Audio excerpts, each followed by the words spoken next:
welcome back, Sheila. You've been on Radio to Women, I think, a couple times, and I'm always just mesmerized by your commitment to women and financial literacy, as you like to say. So women are now the breadwinners. Oh, you're going to interrupt me? No, I'm going to interrupt you because as far as Radio to Women is concerned, I just want you to know, how flexible Serene is.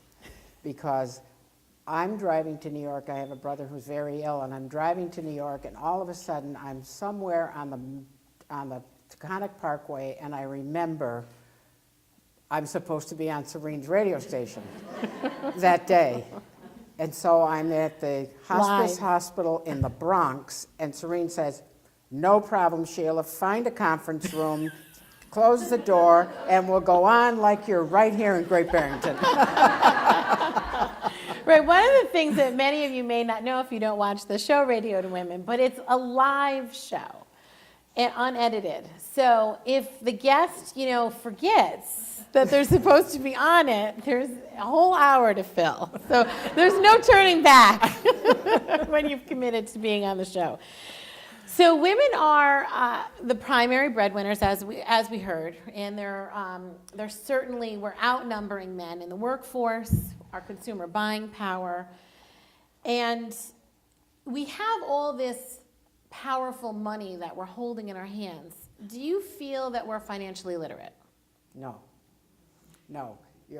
The women today are masters of managing the household finances, absolute masters. But the media, I will say, has never really put a hook in their publications to make financial literacy attractive to women. So it's never been, the women have never really been educated, they've been talked to, they've been talked down to. So there's a little bit of fear. "Oh, don't worry, honey, we'll take care of you," type of thing. And that's anathema. So what's happening is statistics tell us that 37% of two earning households, the woman is the primary breadwinner today. So therefore, as they've been masters in running their households, they now are starting to walk across that bridge. And the one great thing about women is that women are not afraid to tell you what they don't know. And that's a great place to start. So how do you become financially literate? How do women start with financial literacy? What does that even mean? Well, you need to ask a lot of questions, and you need to be persistent with your questions. If you don't understand the answer that's given to you, because what happens, what I find is, oftentimes men are sometimes intimidated when they're talking to women who are asking a lot of questions. Okay, she asks too many questions. I don't want to deal with her. That it's that type of thing. So it's just more of being persistent and recognizing what you need to know, and just being absolutely bent on making sure that you are satisfied with the answers. That's how you'll get there. But the language is different. It's like going to Russia or somewhere. The language of the marketplace is different. And that's what I would say. Like if I was going to go into a meeting and I'm trying to be more financially literate about my own finances, what are the first two questions that I'm going to ask? And what language am I going to use? You're going to use your own language, and you're going to insist on being educated with that language. So, you go into a meeting and somebody starts talking to you about hedges and basis points and, and all that sort of thing and so on and so forth. Your eyes are going to glaze over. Right. There's no question about it. So it's more of a person. So I think that women today need to pay very close attention to both sides of the balance sheet. It's not just the assets, it's the liabilities.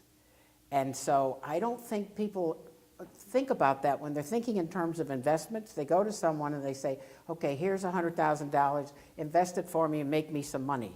Well, do you have credit card debt? What's your mortgage? What's your family responsibility?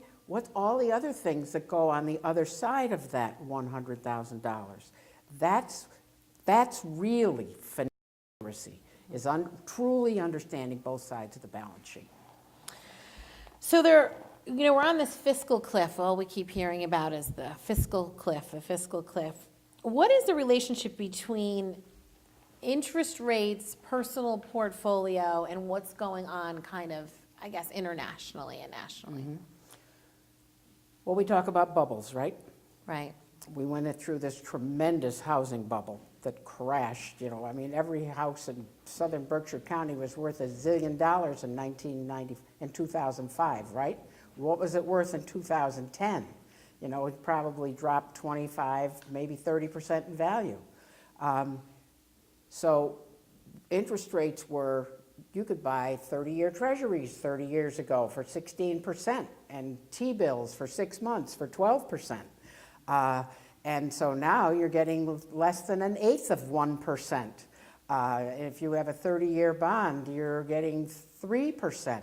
Well, whoa, that's scary, because we're now in that bubble, which is when our interest rate's going to rise. We know they're going to. We don't know when. The Fed is keeping a cap. And here I go talk and speak again. But I don't mean to do that. But there is a cap placed on interest rates at the moment. So the economy, you talk about the fiscal cliff? Did the market pay any attention to the fiscal cliff? No. The market kept right on going, paid no attention whatsoever to the fiscal cliff. So that's the media versus the reality, okay? So what's going to happen, my prognostication, is that at some point interest rates are going to go up, maybe not by a whole lot, but we're so programmed since 1982. If we had our money invested in fixed income, we've made money every single year for 30 years. Tell me we're getting close to a bubble. I believe that. So the people that are going to get really hurt in the market are going to be the people who think, because they're all in bonds, that they're safe.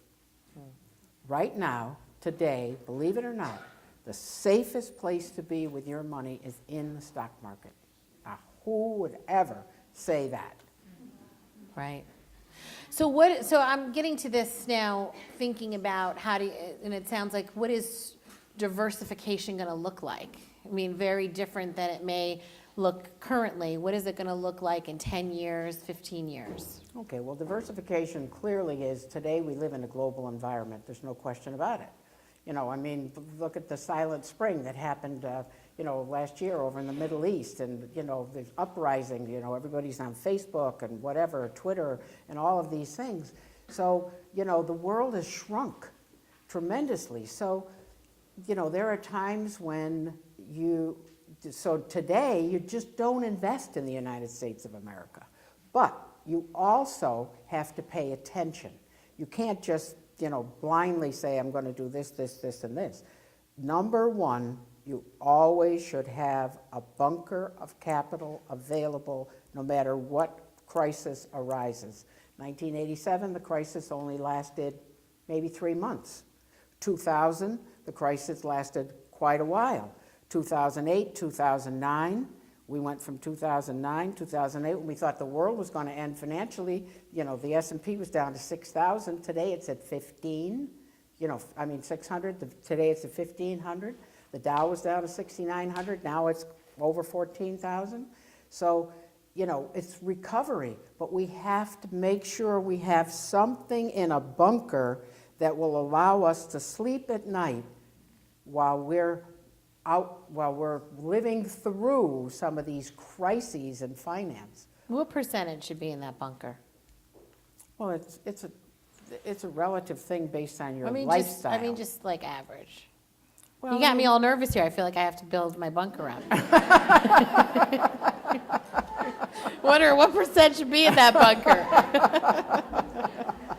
It's got to sustain. It's got to be able to sustain you for.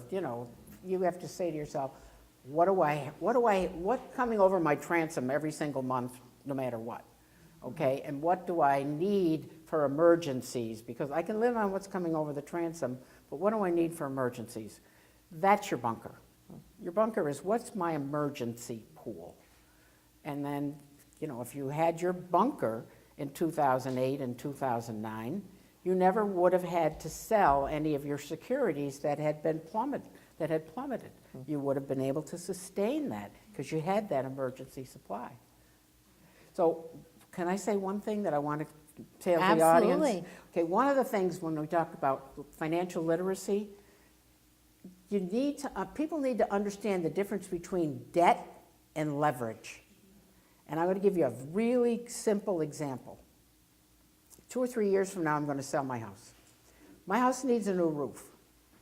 Now, I have the money to pay for that new roof, but I have no intention of using my money to pay for that roof, because I can go out and get a home equity line of credit for 1 3/4%, maybe 2%.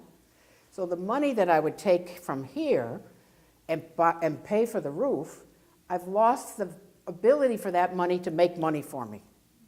So if I borrow it at 1 3/4% or 2, and I'm making 5, I'm being realistic, I'm making 5, I'm ahead by 3%.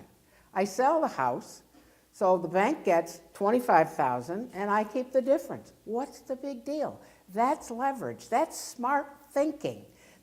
But you don't want to go out and put on a new roof and put it on your credit card because you can't afford to put it on. There's the difference. And I think people need to understand the difference between leverage and good debt and debt. And so, you know, people say, well, I don't want a mortgage. I don't want a mortgage. Forget that. You don't want a mortgage. Can you pay your mortgage off? Yes. Do you have a pool capital to do that? Yes. But when you sell your house, you split the difference between your mortgage and what you're going to put in your pocket. So don't worry about those things. SheilaKeator.